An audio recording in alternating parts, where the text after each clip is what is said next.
Obviously, a big win on the weekend over the Swan Districts. How do you rate that performance on the weekend?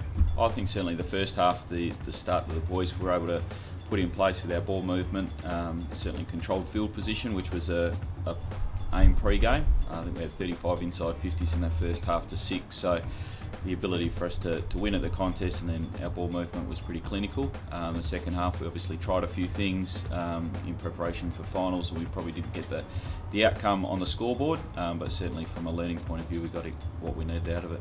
Yeah. What was your message to the boys pre-game? I think just coming with the right mindset.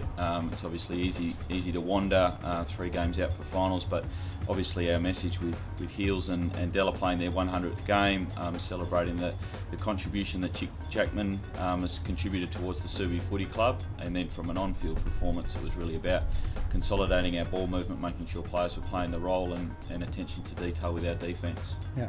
Speaking on those 100-game players, Lachlan Delahunty and Aaron Heel, how'd you rate their performances on the weekend? I thought they were outstanding. Aaron plays a terrific role for us in defence week in, week out. I thought his attack on the contest early in the first quarter to spoil a ball out of bounds, and that's probably been synonymous with his performances over recent history. Great story, and Della shouldering the ruck has been really consistent since moving in there in the early part of the season, so I think the capacity just to get the most out of themselves. They're highly respected players within the team, and the culture of the environment. I think the boys certainly showed that on Saturday. Yeah. Ben Sockel kicking 6 on the weekend, a really good performance from him. But he seemed to have had a really nice even spread of goal kickers throughout the year. Is that handy, having a variety of options up forward? Oh, definitely. I think Ben's getting some reward now for the effort and the work that he's been putting in at training, doing a bit of work with Austin Robertson on a Wednesday with his field kicking, but to have a real spread and is really important for us, particularly going into finals. We encourage our midfielders to really push down.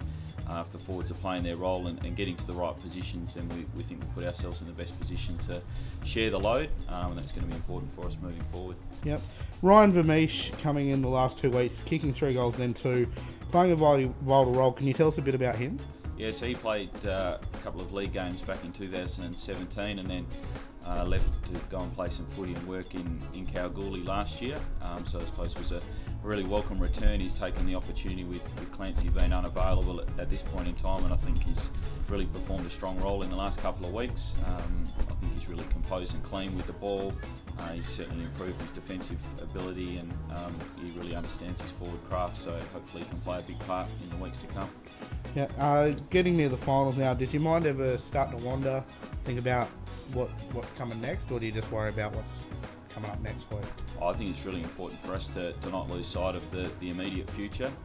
If we take our eyes off the ball too much as coaches, then we can get caught short. We've certainly looked at some planning and trial a few things within games, but we certainly on the weekend it was really important that we just remain focused on playing really competitively against Swan Districts, and then this week against West Perth. And it's an old saying that the 1 week at a time is really important, and we've got to pay credit to the opposition and our own players' performance to make sure we get the most out of it.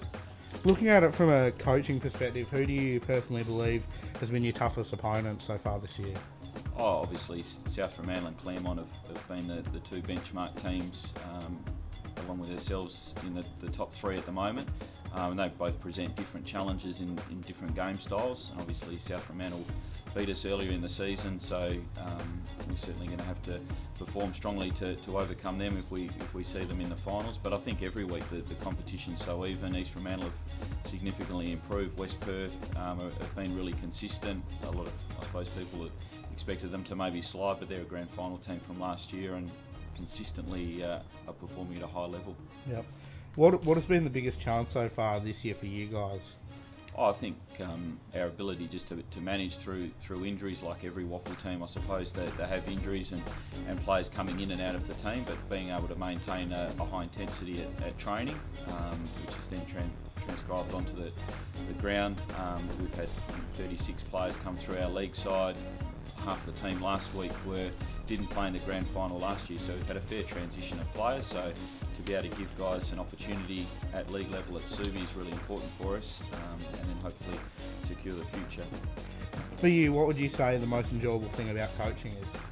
I think certainly seeing the young guys come on, get an opportunity at league level and really perform. Kyle Stainsby over the last couple of weeks played in our Colts Grand Final last year, part of that premiership team, and been able to play a role down back and hasn't really put a foot wrong. So to see those young guys come on, Jacob Atkinson, that we came to the club a couple of years ago from Perth and been given an opportunity, I think the ability to see those guys really transition and flourish at league level, and then the other guys that had to do a mountain of work through injury. Ben Reid has been a great story through his rehab of his knee all through pre-season, and there wasn't a day that he wasn't in at the club and the gym, so to be able to see them put that together and then get back out on the field, that gives you great joy.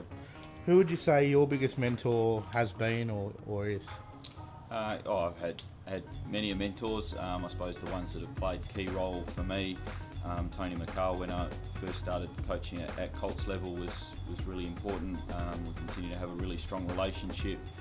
Jared was an outstanding mentor for me over the couple of years when I was part of the Colts program and had an involvement with the seniors. And I suppose the ability of his knowledge base and the way that he imparts and brings the young guys on is been really critical and to my growth.